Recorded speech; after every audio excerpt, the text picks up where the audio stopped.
Welcome everybody to ProductTank. If you don't know what ProductTank is, it's really just an informal get together for product people. It's part of Mind the Product, which has about 200 chapters, city chapters globally. So I'm the host of the one here in Columbus, Lucas Latour. My day job is I'm a product evangelist at AWH, where we help people make custom software products. So I also want to make sure I say thank you to a couple of my team members, Casey and Katie, for helping organize. And also thank you to AWH for sponsoring the event tonight and making it possible. So we're going to do like an interview format tonight. And I just want to say at the outset, just think about questions. We're going to have a little bit of Q&A sort of at the end. So as we're going through this, yeah, if you think of any questions, write them down and you'll have an opportunity, hopefully if we have enough time at the end to ask a few questions. So tonight, my guest is none other than Alex Rouse, who is VP of Product at Upstart. And we're going to tell you a little bit about Upstart later, but Alex has a long history of leading, product teams and innovation roles at large companies, startups. So we're really excited to jump in, learn a little bit from him, learn about his expertise and some of his experiences and hear a little bit of his story. So Alex, welcome to ProductTank. Thank you for having me. Super excited to be here and super excited to get more plugged into the product community here in Columbus.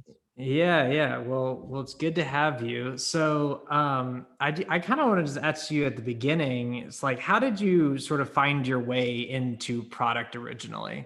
Sure. Yeah. No. So probably like a bunch of people sort of like organically figured it out. So my story is so I'm from Columbus. I grew up here, and I had a job in a retail store, and I loved. This is like when I was in like high school, and I loved computers, and so I eventually started basically building software for these retail store managers to fill in gaps of their point of sale software. So it was basically the least sexy thing you could do, but I got exposure to understanding this customer who was a store manager. I would actually get to build the software myself. So I sort of taught myself how to do all that. Then I would give it to them and they would use it and they would give me feedback right there. And then we just iterated on it. We eventually iterated enough that it was actually a pretty good piece of software. And so we started a small company and started selling that software nationwide. But so that was while I was getting a mechanical engineering degree. So through that process, sort of got exposed to building software for customers, and I totally fell in love with it. And I thought this is what I want to go do. I don't want to become a mechanical engineer. And at the time, I didn't even actually know what that job was called. So I actually went to business school and learned in business school about that product management was a thing. And so from there, just went into Amazon. I was there for 5 years. That's sort of where I learned product management fundamentals. I worked on a payments business for a while, Amazon Payments, and then worked on their digital devices. So launched Kindle Fire and Fire TV, and was responsible for the App Store on those devices. And then got the opportunity to jump ship with a handful of people I worked with, and then started a movie ticketing company called Atom Tickets, and got to do that through all stages of startup life. So from an idea, basically an idea on a sheet of paper, to about 100 people. We raised over $100 million, mostly from movie studios. And yeah, got 3% market share. So got to sort of go through the roller coaster of starting a company there. And then what sort of realized that was not going to become a runaway financial success. So there's a lot of good stories there, which we should potentially touch on. But wanted to get back to the Midwest to be closer to family here. And my wife is actually from here too, who coincidentally also works at Upstart. And so we moved back here in 2018, and I took a role briefly for about a year and a half with Nationwide in their innovation org. The role was actually really interesting. I was spinning out new companies for them. But I could tell the sort of company culture was just very different for me. And so I really missed the high tech company culture. And so eventually got connected to what was going on at Upstart, and sort of came here in early 2019 and have loved it ever since. And that's such an interesting journey, and it seems like you've worked in all these different sort of size companies. Some of the really massive ones like Amazon. You've built your own startup, and then you've kind of been in sort of a high growth startup. Like the one you mentioned, the Atom Tickets, raising $100 million. You've been on a lot of, in a lot of different kind of situations. Is there anything you think you've learned from, being in those different kinds of settings that's like worth sharing? Yeah. So a couple things. I guess one of the biggest ones that I learned there is like just sort of figuring out what kind of company is sort of like fits with you and in your personality. And so what I learned is like I learned that I what gets me excited about a company. Like I really want to work with people who are really smart and really care. Is sort of one thing that I noticed, and I want to have a company. I want to work for a company that values results and sort of the quality of the ideas, and not really like the form of the ideas, like the flashiness of the ideas. Where it's really like about like what's the quality of it. So I sort of learned like, okay, these are the things that I value, like speed. Like I want to be like moving pretty fast, and making like a pretty big impact, as big of an impact as I can. And so those things, like that's sort of one of the ways that I knew, okay, pretty fast, I knew, okay, Nationwide's not a good fit for me. Like the things that the company values are just, they're not bad. They're just different than the things that internally align with like my core values. Hmm. And so that's probably like, if you're working at a company where the things that that company values or deems as successful are not the things that really align with you, like you should, like my advice would be like go try to find a place where the things that you value, the things that you're naturally good at, are the things that the company's going to value. You're going to be happier, you're going to be more successful. So Yeah, no, I think that that's really great advice. And, I feel like this is kind of a natural segue, because I know you're hiring at Upstart, which is something we talked about before when we linked up.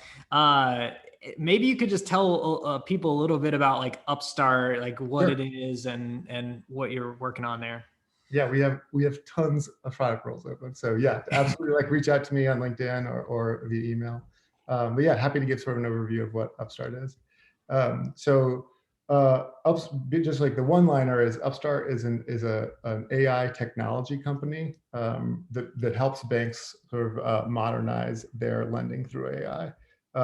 And sort of to sort of zoom out a bit, the problem that we're trying to solve is that 50% of consumers today have access to prime credit, but 80% of consumers have never defaulted on a loan. And if you think that that's like access to credit is like super, super important for us, like it's how you buy a house, it's how you go to school. And so limiting that is sort of like limits people's mobility. And the way that sort of the reason why that those the numbers are what the numbers are is because banks use things like FICO score. That was invented in 1989, and they use models that have like sometimes between 8 variables to on the high side 30 variables. And what they're trying to do is predict default risk. And when you're using kind of models that are just that have that level of information, you just can't do it that well. It's a very hard problem. And so what Upstart has done is has developed technology that can predict default risk in a much more accurate way, like not just a little bit better, way better. And the way that we do that is that we use there's sort of two things that are a little different. One is that we use different types of models. So we use AI and ML models. And two is that we use more data that isn't traditionally used in sort of like a credit application. So, and by doing that, like that like we can predict risk in this like much better way. Oh, go ahead. Well, I was just going to say that's super interesting. So essentially, there's you know, a bigger percentage of people that could have access to what you called prime credit, which I'm assuming is like good credit options, Mhm. and there's only 50% of people who actually have it. Is that right? That's Or right. no? Or no, no, no. That's not what you said. I think 80 it's percent should have it. 80% 50%. should have it, but there's 50% that have it. Correct. That's right. I see. Yeah. So that's super interesting. And, Upstart, we're, super excited to have Upstart in Columbus. I guess like one of the things that you kind of alluded to a bit is kind of, what this product is that makes it sort of different than like other sort of lending products. You use AI and ML, but I'm just curious in terms of like product management, how do you think lending is different than other types of products? It's a pretty unique product for sure. So here a couple of things that are unique about it. Um, it's a product where the product is the price tag. So its only attribute is its price. Hmm. And so, and you can think of that as like money from company A is just as good as money from company B. Hmm. Um, and so in order to create value, you can't innovate on like the value side of the Hmm. equation. You have to innovate on like the cost side of the equation. And so the way that we do that is by better predicting risk. And by better predicting risk, you can, you have fewer, there's like sort of two major business benefits that come out of it. You can significantly increase approval rates without increasing loss rates, and you can significantly decrease APRs without increasing the overall portfolio loss. So there's these like it's again like not just a little bit better, it's way better. And I guess I'll stop there. Yeah. So that is essentially it's about driving down costs, or in terms of interest rates, or you said it's about increasing the amount of acceptance rate without having increased risk. Is that right? That's right. Yeah. I'm just echoing some of this stuff back because like this is a very new field, new world for me to think about some of this stuff. So, but that's super interesting. I think you put it in like a very clear way. So like, what do you see as like the big opportunity right now that's in front of Upstart? There's two major things that we're focusing on. One is auto lending. So we've basically developed this technology in a category that's called personal loans. Hmm. So personal loans are just basically unsecured loans, Hmm. and it's a relatively small category, like in the field of lending. Hmm. But we've proven the technology, and we are now moving into auto loans, which is you can think of it as like a market that's about 10 times larger. Hmm. And so we're just in the very early stages of that. So we did our first auto loan, I think in Q4 of last year. And so we're now we've got it out there, and now we're starting to do the iterative improvement in terms of our funnel. Like we got it out there as fast as we can. And we sort of like did like, duct tape and bubble gum, but now we have to go back through and make those processes a lot more scalable. So that's kind of one major area of focus for us, Hmm. and we think that we're just in the very beginning of what we think the auto business will be. We actually just announced an acquisition yesterday, a company called Prodigy, which does sales management. And so the auto category is like pretty different. There's like some people get an auto loan at the dealership when they're buying a car. Some people go directly to their bank and get it, and then they go to the dealership with a check, that kind of thing. And so the vast majority are actually done at the dealership. And so by acquiring this company, that basically gets us direct access to the process of the dealership when people are sort of essentially like at the point of sale. So we're basically like there's tons of runway there, and we're making some pretty big bets that we think will be the really move the needle. So that's sort of one. And then let me go with the other one, then I'll go back. I can see you have a question. No, go for it. I just people tell me I have a very inquisitive looking face, so don't think that I'm like just eager. I mean, I have questions always ready, Okay. but yeah, but go ahead and say what was the second one? Yeah, the second one is developing our bank partnerships business. So we have, you can think of us as having, like, we have a direct to consumer personal loan business. We're marketing to consumers. We're getting them to our website. They come and get a personal loan. We have this direct to consumer auto business that I was just talking about. The other area where we're expanding pretty significantly is a B2B business. So actually selling the technology directly to banks. And so fintechs generally have to go, especially in our category, have to go one of two paths. They either need to become a bank, because there are a lot of advantages, structural advantages that banks have that other non-banks don't have. So you either have to become a bank as a fintech, or you have to partner with banks. And we've chosen the partner with banks route. And so we're probably maybe like a year, maybe 2 years down that path. And it's a totally new category. So like AI lending for banks, like that category like didn't exist, before now. And so we're still trying to figure out, do we have the right product market fit? We're starting to see pretty significant traction. But it's still like pretty early, and it's still like a category that's pretty unknown. There's not really like many competitors or people that are doing. There's people that are sort of doing what we're doing, but not exactly doing it. So that's the other area that we're investing in pretty significantly, and seeing a pretty significant amount of growth. Is that essentially like a white label kind of partnership where you have your technology and then they use it as their front end? Is that how those would work? That's right. So yeah, so there's sort of two ways they can do it. Like if you're a bank and let's say you don't offer auto loans or personal loans today as a bank, we can provide that service to you. So it's a white label end-to-end technology platform.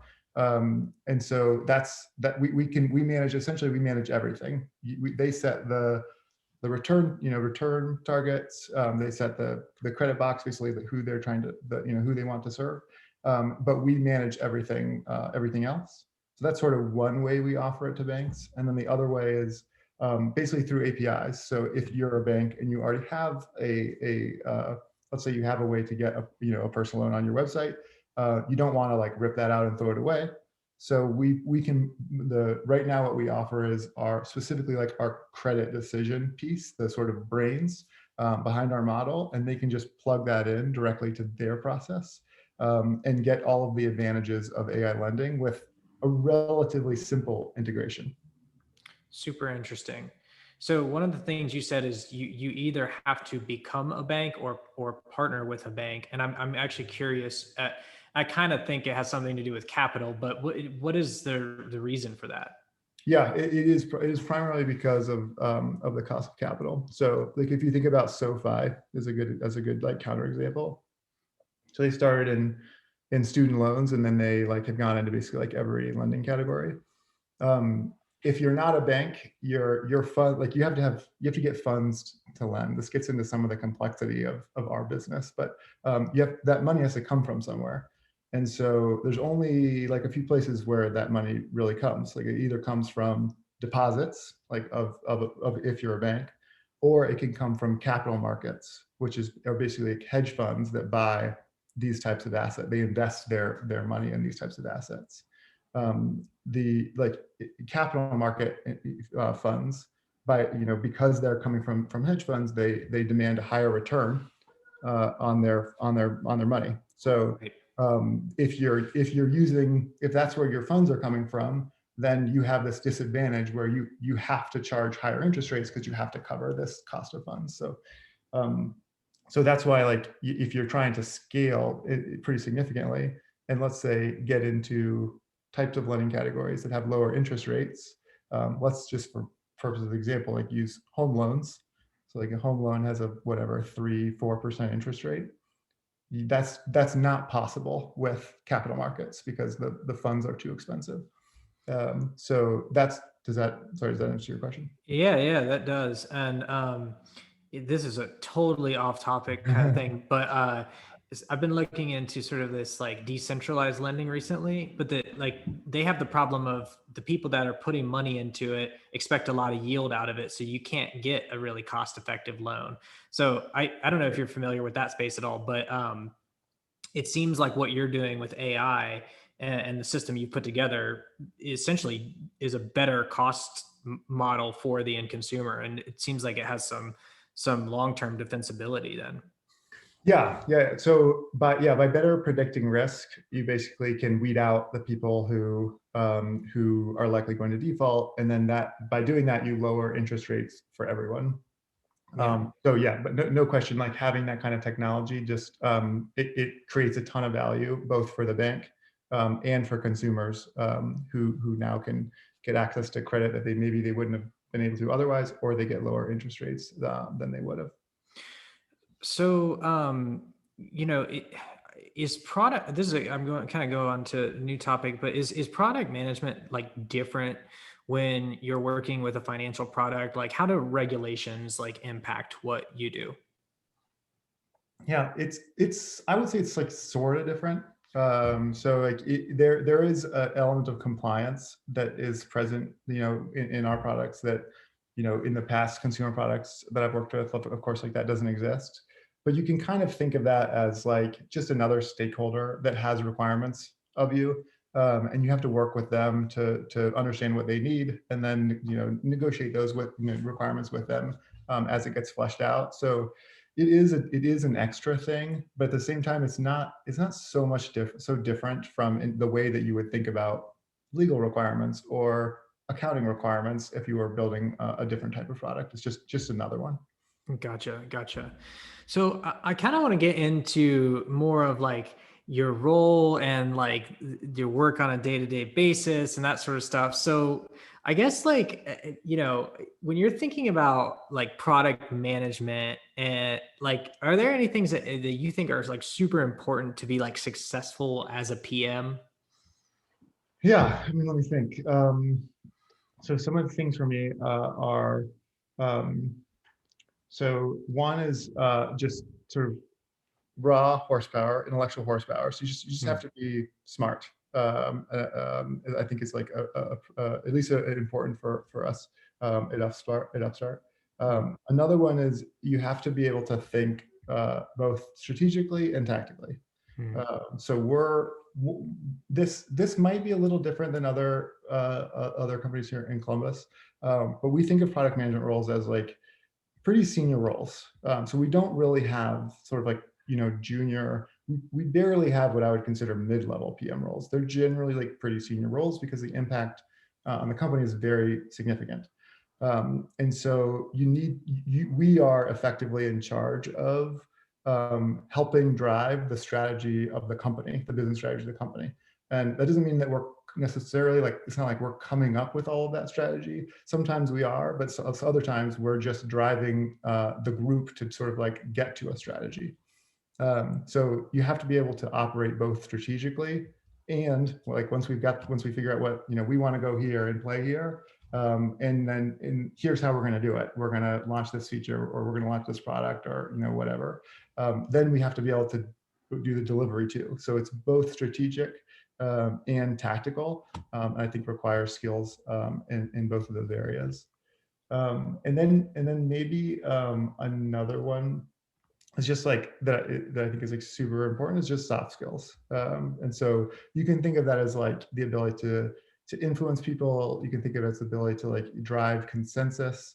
Amazon has a term that's called harmonized discordant views, which is one that I love. So that's oftentimes like what we're doing. Like we're in the center of like everybody cares about kind of like what the product's going to be and what it's going to do and when it's going to do it. And people have opinions about that, and they should, because it's very impactful to business. So harmonizing discordant views is like a super important attribute for us. So those are just like a few that I think are pretty important. Yeah. Well, if I could ask a follow up, because harmonizing discordant views is, I think, a thing that a lot of people would think about. Like, how do you think about approaching that? I think it's things like empathy and understanding. So you can't like you can't get people to align on something if you don't really understand what their objections are. So I think that's like sort of a first step, is just like understand people's perspectives, why they're thinking what they are, and it's not because they're wrong. It's because they're making a judgment call about something, or maybe it's something where you can get data and you both can look at the data and like the answer's right there, or maybe it's something where they think something's important, or they're saying, this is more important than that, and someone else it's just a judgment call and they disagree. So I think just like number one thing is just sort of like understand the perspective of the people that you're dealing with. And then once you understand it, you can try and like create a course of action. Either you're trying to prove a point by getting data, or you're trying to sort of surface what the sort of underlying judgment call is. And at the end of the day, like some things are just judgment calls. So that would be sort of like the way I would approach it. Gotcha. So in terms of like how Upstart runs product, like what mechanisms and tools do you use? Sure. So like I think of mechanisms as like, I guess there's like three areas. There's like our product development process. Like how do we take something from like an idea and turn it into like a shipped thing that people are using? There's like what I would call like running the business. Like how do we stay on top of like what's happening, and make sure things are going smoothly. And so there's sort of like a whole set of things there. And then there's like, how do we set direction? How do we decide what the company is going to do with engineering time? It's this super precious resource. So we're working through like, just like at Upstart, we're working through all of those things. So it's not like we're we've got any of those problems like perfectly solved. Like all of those are things that we're constantly trying to improve and iterate on. But on the product development process, that's things like do we have sort of a shared understanding as a product team of like what are the basic steps that something goes from start to finish? What are the basic artifacts that we want to sort of like create when we're moving a feature through the process?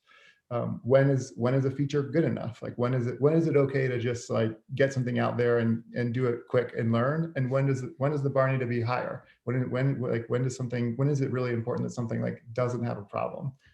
So those have like a little bit different sort of processes if you think about it.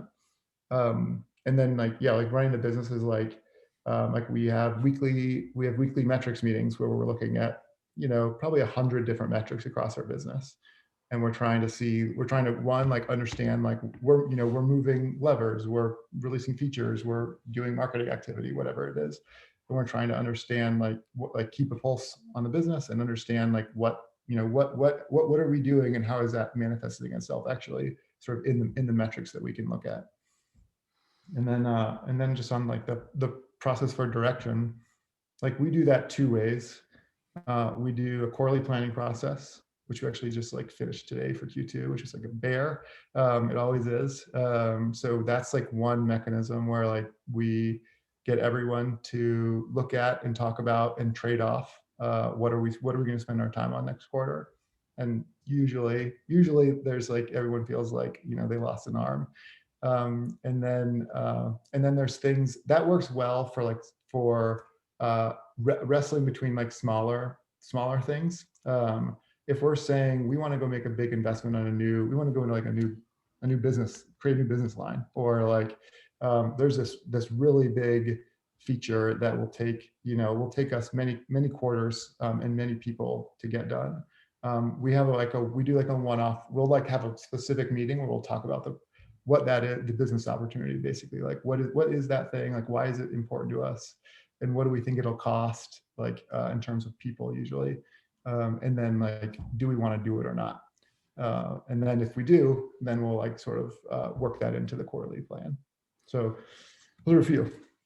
Gotcha. Yeah. Wow. That was a great answer. I feel like we really got some insight out of that. So like so for all of that stuff, you mentioned, for example, like 100 metrics that you review. Like, is that how you think about? Does the product team look at like all of those metrics, or are there like certain ones that you're more focused on as a product team? Uh, like that. So that practice is one from Amazon. So Amazon's like a super metrics focused company, and they have this for every business. They do it every week, and then they also do it every month, and they do it up to like a like ultra senior level. Um, and so there are like, we try to have it be metrics that move. Like what you don't want is you're looking at a bunch of metrics that are like stable metrics, week after week. Like what you want to be seeing are what are the things that are changing. So we try to have most of our metrics be those things, or things that if it does move, it's a big deal. Like, Yeah. we have like if we have, all like some like compliance related stuff, like if people aren't, getting consents, like agreeing to consents, like we have a big problem. So our metrics we have some metrics in that category. And then we step through the entire thing as a whole product team and others like our in product analytics and other people. We step through it every week.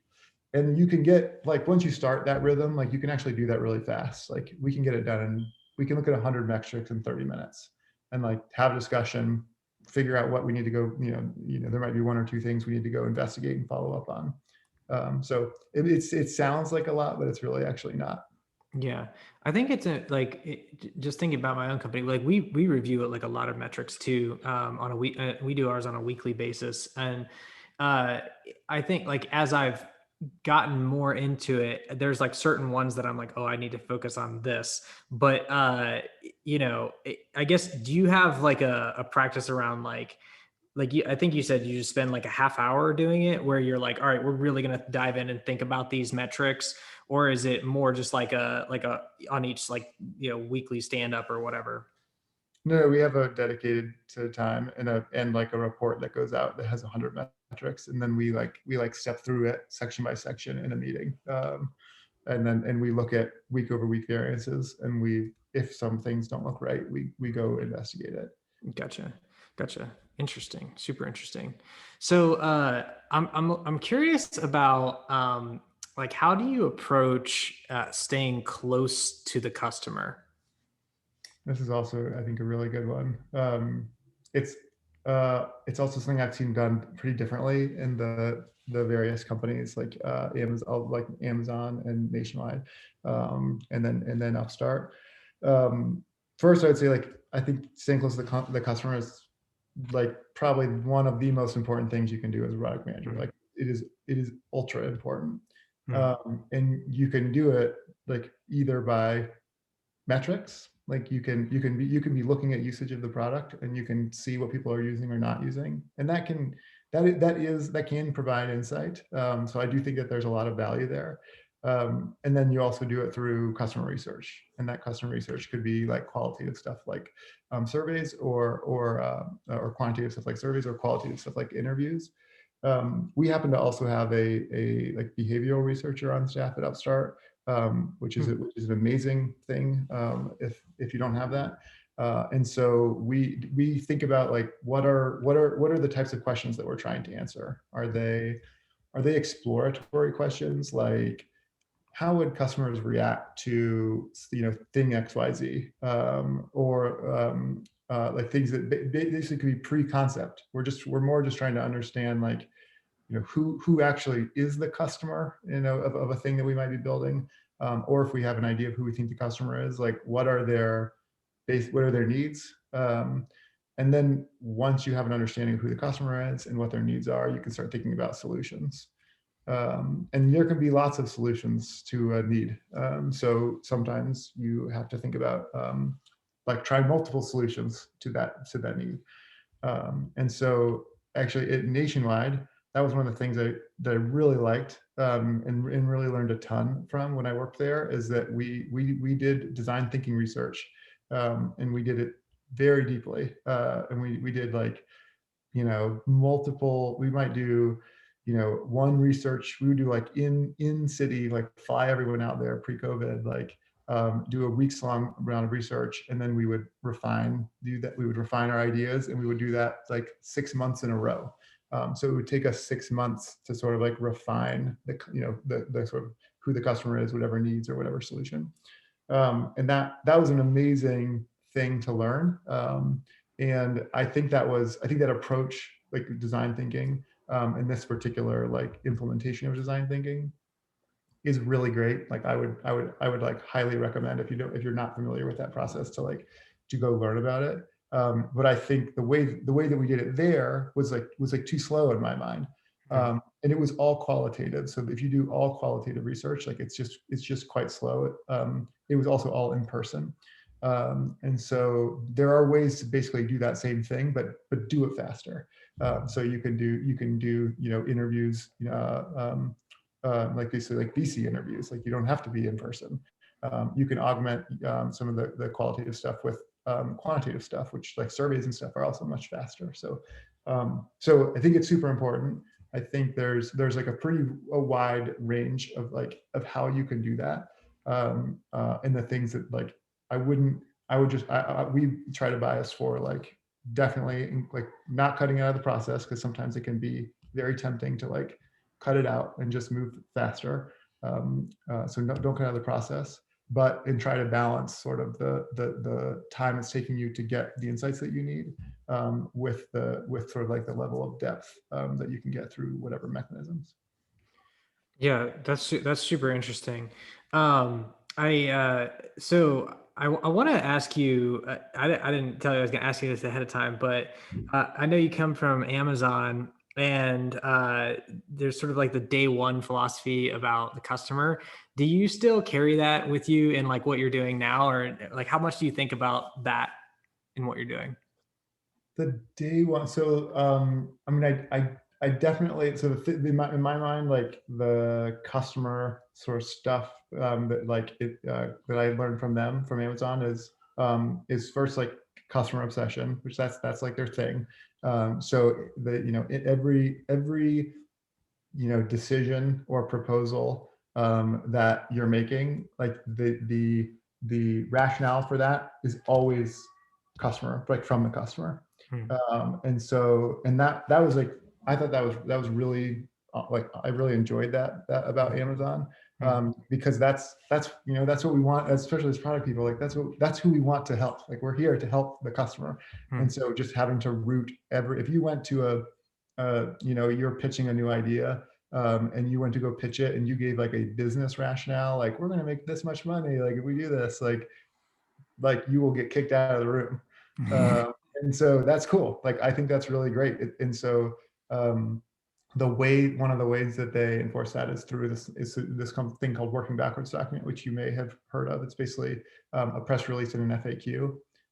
And so what that does, the reason why that's like the Amazon artifact, is because it forces you, like if you write a hypothetical press release, like it forces you to think about the problem in a way where you're articulating the benefit to the consumer. And so it is a very useful exercise if you're trying to like basically like pitch a product. Um, I've used that sort of like ever since working there. Like it's how at Adam, like what the movie ticketing startup. That's like the first document I wrote was a press release for that product, and then we built it, and then I could go back and look and like how close was the press release to the thing that we built. It's something that when I was at Nationwide, it's something I made them do. That was so foreign to them.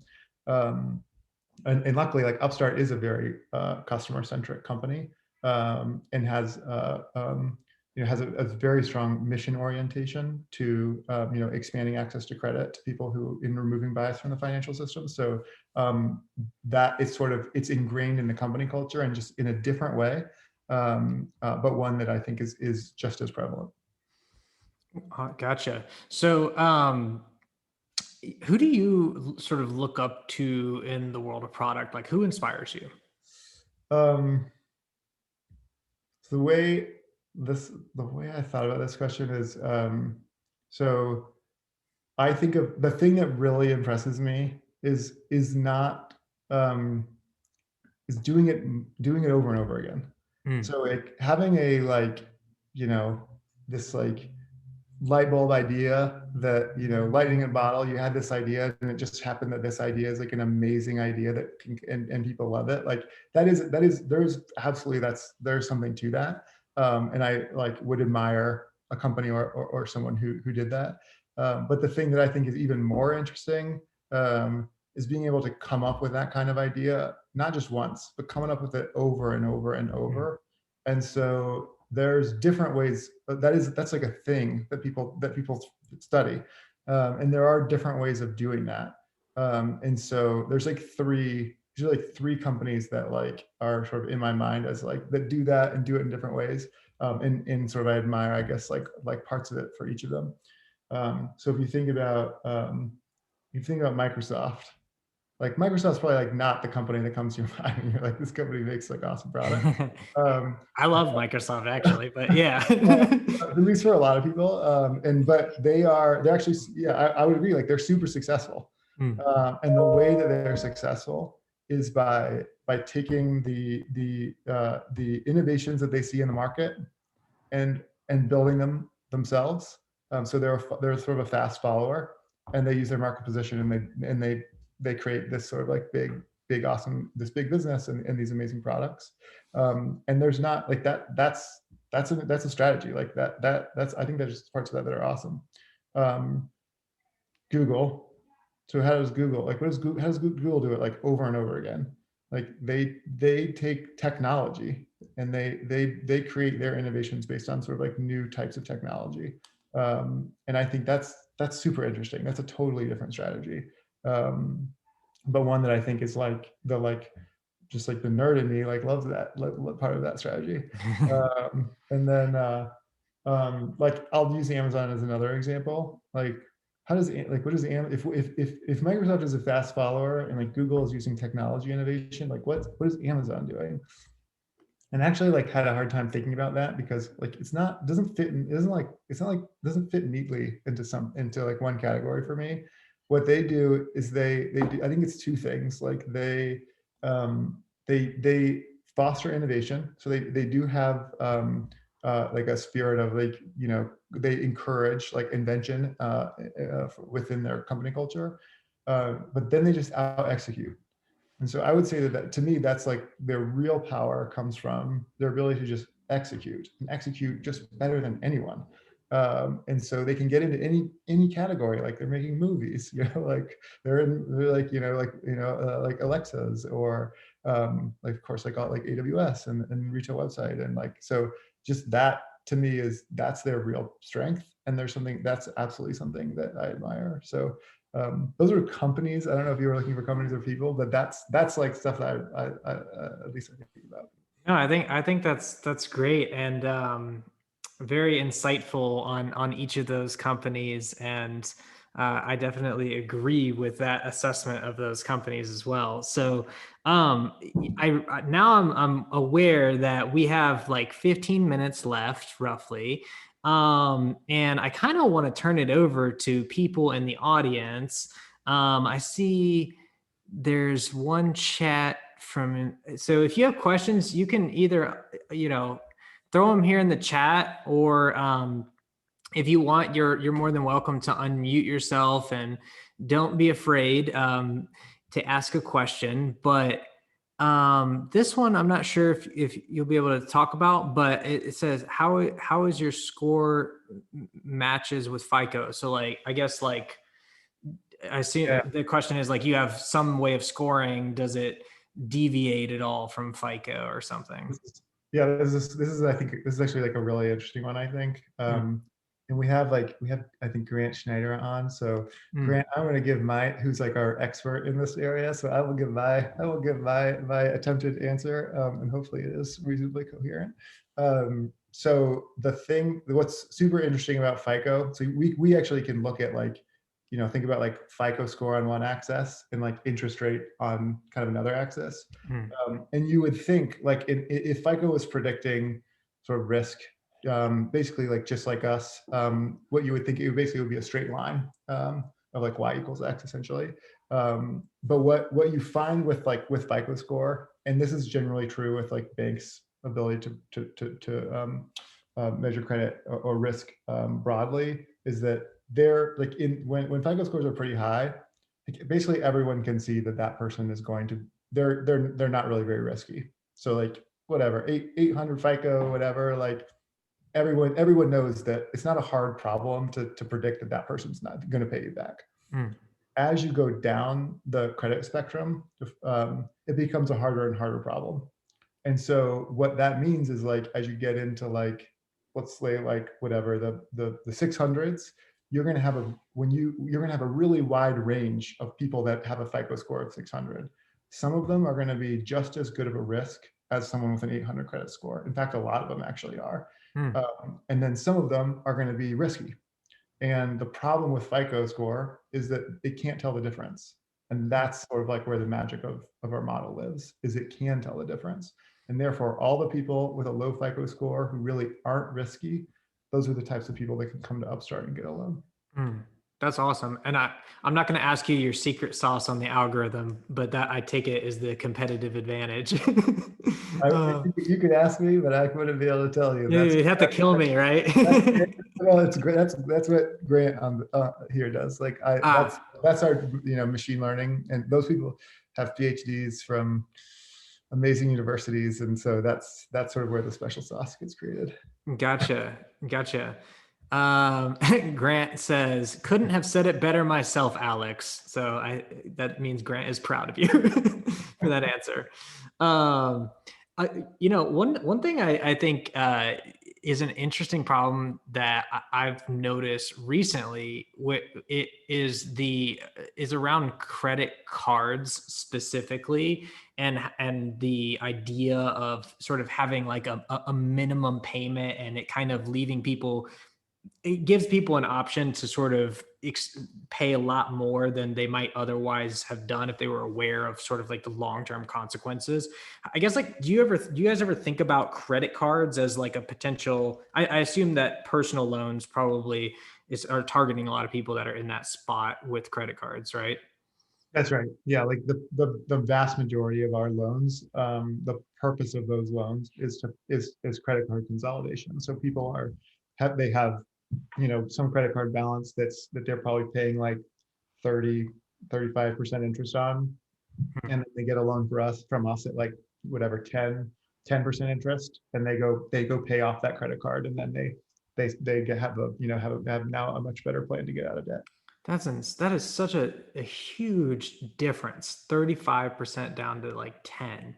I think that's the reason I mentioned it. I just think that that's so important for people to, because like, I think people look at like, oh, like a lending thing, like, but it really does have like a real impact on people and gives them like a path out of sort of this cycle of being trapped in like high interest rates and stuff like that. So, So I yeah, don't know. that's like absolutely, we think that's like one of the ways that our product helps people in a real significant way.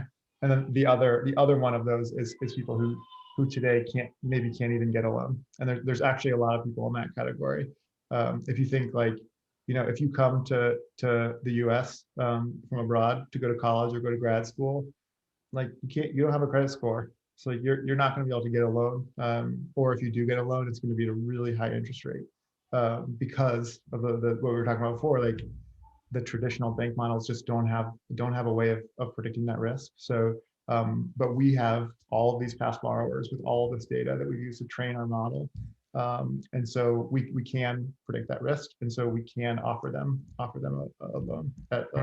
So that's the other area where we think how people can like pretty significantly benefit from the technology that we've created. Super, super interesting. I feel like there's got to be some other questions here. Nobody's throwing anything into the chat, but if you have a question, feel free to unmute yourself. And if you don't have a question, I'll assume we did like a really good interview. I have a few more too, if no one else does, but please feel free to jump in. I've got a question for you.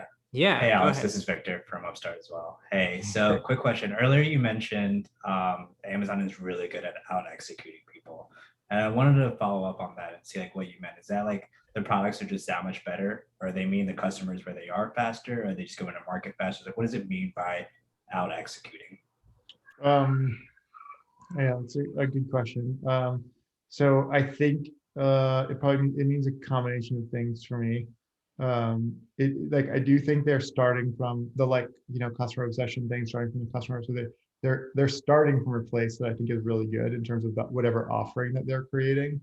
But the execution part is really like what kind of skill does it take to run like a global um, e-commerce website that delivers like who knows how many packages, to, in your to next day, oftentimes, at like razor thin margins.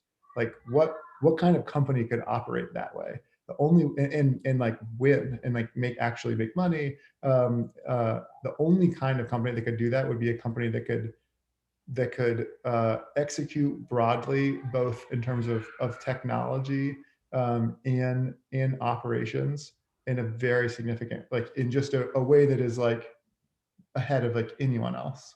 So I sort of mean like when they say they're going to do something, like the way that they actually do it, the way that sort of like people operate is very solid. Like is that, I don't know if that is, does that like clear that up at all?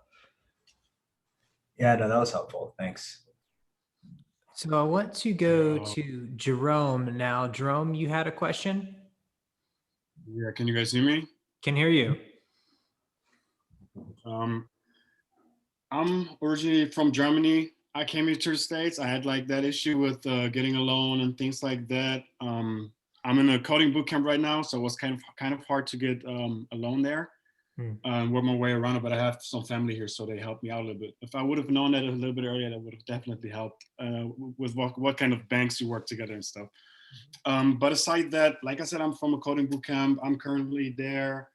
The event was shared by our coding bootcamp, and earlier I heard like that you're looking for people that you hire as well, but I probably think Upstart is not the company for juniors, like I fished out of the interview. But I was still interested in how the interview process, how that goes, how long is it, how's the follow up, things like that. And when so you're basically like doing like an engineering boot camp, is that right? Yeah, programming. Yeah. So I mean, the first I would say like for sure apply. So it's we are looking for engineers and product managers and user experience designers. So like all of the building team, and especially on the engineering front, like we're looking for people at all levels. So I definitely would encourage you to apply. The basic process is pretty similar to what you would find elsewhere. It's we do a phone screen. We do I think we do it like on the engineering side, we do a coding challenge. We do an on-site interview loop where you meet with a handful of Upstarters. So I think you would find the process generally to be similar to other companies. But yeah, we definitely reach out and apply. Appreciate it. Thank you. Just out of curiosity, how big is the Columbus team now? Do you know roughly, or? Man, it's been a while because we haven't been in the office. Oh yeah. But like I'm gonna guess. So our total engineering team is now 100, and our product management team is 10. So we're pretty lean. And so okay, yeah, Catherine knows. So we're over 300 now. And wow. so on the product and engineering side, we're probably there's 5 PMs in Columbus, and I'm going to guess our engineering team is like very close to split 50-50. So call it like 50 engineers. Gotcha. So I don't know if you can talk about this or not, but the question is, how has the predicting tool evolved over the last few years? Is that something you feel like you can speak to? I probably would like. I don't know if Grant's allowed to comment, but like Grant would have a much better answer to that question. If Grant, if you want to, you're more than welcome to unmute if you feel comfortable and want to answer that question. Yeah, sure. Thanks for tagging me in. Yeah. Wasn't prepared to speak, kind of hanging out here, winding down after dinner, but awesome job, Alex and Lucas. It's been super interesting to hear. Yeah, definitely some misses early on. The analogy often used is building the plane as we flew it. And it was literally, it really felt like let's do the least bad job we can so that the company stays afloat, so that we can, collect data points so that we can build future versions of the model. And with the benefit of hindsight and knowing that we made it through that period, I look back nostalgically on those times and say like, oh, that was kind of fun. We were so scrappy and scrambling and all these things, but very much was a sense of panic and just like, how do you build these AI models without your own data? So I would describe the evolution of these models as kind of from no data to small data, which is kind of like traditional statistical models, like what I would have gone to school for in a stats program, to machine learning models. So your tree-based models, if you're really in the weeds, to these days, it's closer to AI models, kind of your deep learning, like the stuff that gets hype from like NVIDIA and other companies at the cutting edge. So still a lot left to do, but it's been cool to see that evolution. Good stuff. Great answer. Thank you for that. And also welcome. So how do you ensure the product teams and company remain narrowly focused on what's important and not spreading focus too thin? That's one from the chat. It's a great question, and it's like a constant struggle. So we want to do everything. And so the mechanism that we use is in our quarterly planning process, we do look at all of our work and we roll it up by initiative. And so that gives us a window into, how many initiatives, how many things are we working on that cover X% of our engineering capacity. So today, like we have like 6 things that are covering like 70% of our engineering capacity. And like we kind of think that's a little high. Like we wish we were a little more focused. So I think like step 1 is just having that level of visibility, which we now have. And then I think the step 2 is just having the discipline to say like, maybe this is something we should do in the future because we're trying to like really execute on the things we have and do them, like de-risk them, do them with excellence. So there's sort of no magic answer to that question.